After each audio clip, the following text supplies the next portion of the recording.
Hi, I'm Krishna. I work on data analysis projects. The present project is about APSRTC bus transit system of Visakhapatnam city in Andhra Pradesh. In the coming slides, I'm going to explain about the reason for choosing this project and the Visakhapatnam city too. Why case study is required and why Visakhapatnam? The reason is the case study is done for better understanding of the available data. Most of the times, data is available with us, but we are unable to comprehend it. So, as we can see in the left hand side, there is a bus conductor who is exhibiting the EPOS machine about the digital payment system.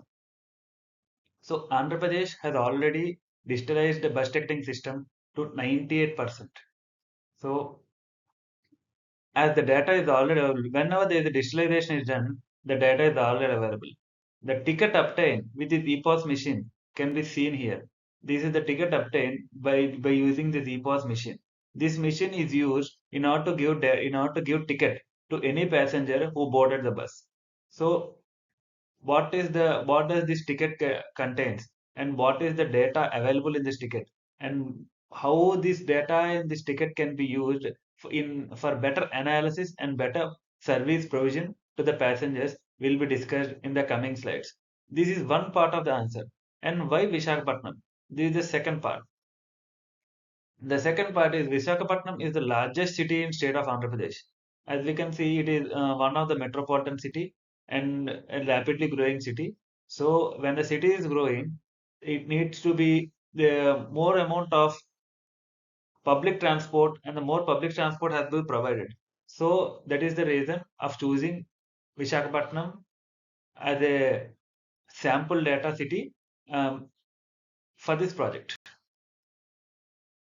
Here we can observe that the ticket contains more amount of data which we generally or casually do not observe. We can see that there is a trip ID which is available and there is a ticket fare which we can be used in order to calculate the total revenue collected from the bus on a day. Also, we can see that distance between the stations. Like with this data, we can say that all the logs will be summed up such that at the end of the day, we can know total amount of distance traveled by the bus in that particular route. Also, vehicle number. This is useful in order to understand the total bus fleet, like how many years this bus has been traveling upon. So using this, we can understand the scrappage value of the bus too, and when the bus has to be dismantled, and the depot name. So depot name like their number of depots and number of buses will be in operation daily. In general, in Visakhapatnam we have around 7 bus depots like Valter, Simachalam, Madilapalam, and many other and in remaining 4 other depots. This bus is from Valter depot.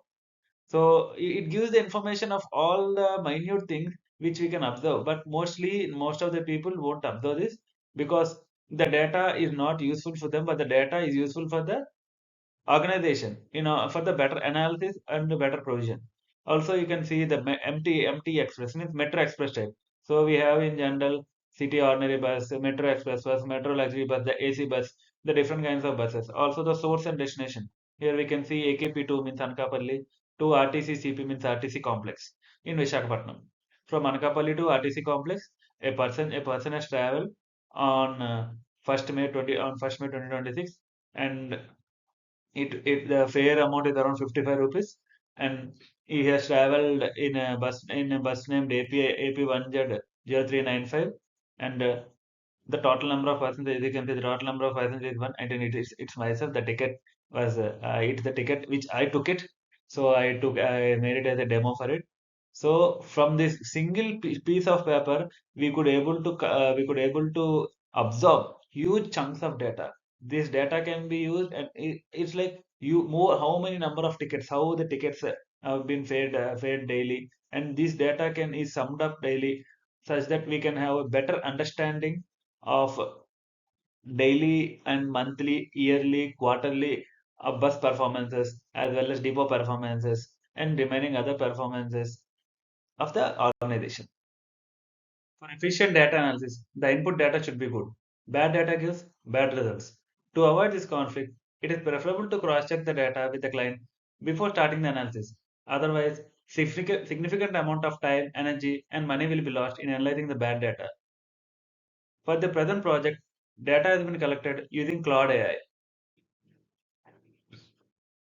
Cloud has collected data from different sources using APSRTC's official website, yearly RTIs, regular newspaper articles, and about developments of APSRTCs in Wikipedia over the year of time. The data collected is correlated with the APSRTC official RTI, as we can see in the right hand side. This is the official RTI available in the website, government website. In this, we can see n number of parameters like total routes, occupancy ratio, earning per kilometer, average kilometer per bus per day, number of passengers per bus per day. All these parameters have been used as a standard in order to deduce the data set to the city level. This data is in a state level.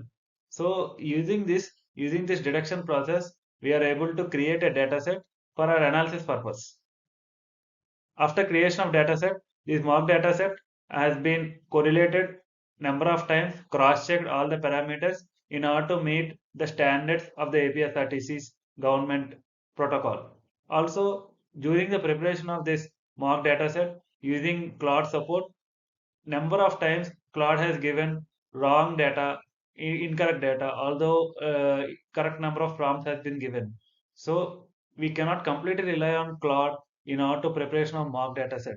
We should check thoroughly every sheet and every parameter whether the data has been prepared based on our requirement or not, and then we can confirm that when we can confirm the dataset is clear and analysis can be started. In a data analysis project, 60% of work is done in clearing of data itself. Once the data is clear, analysis part can be done with the help of client and the KPI parameters fixed by them.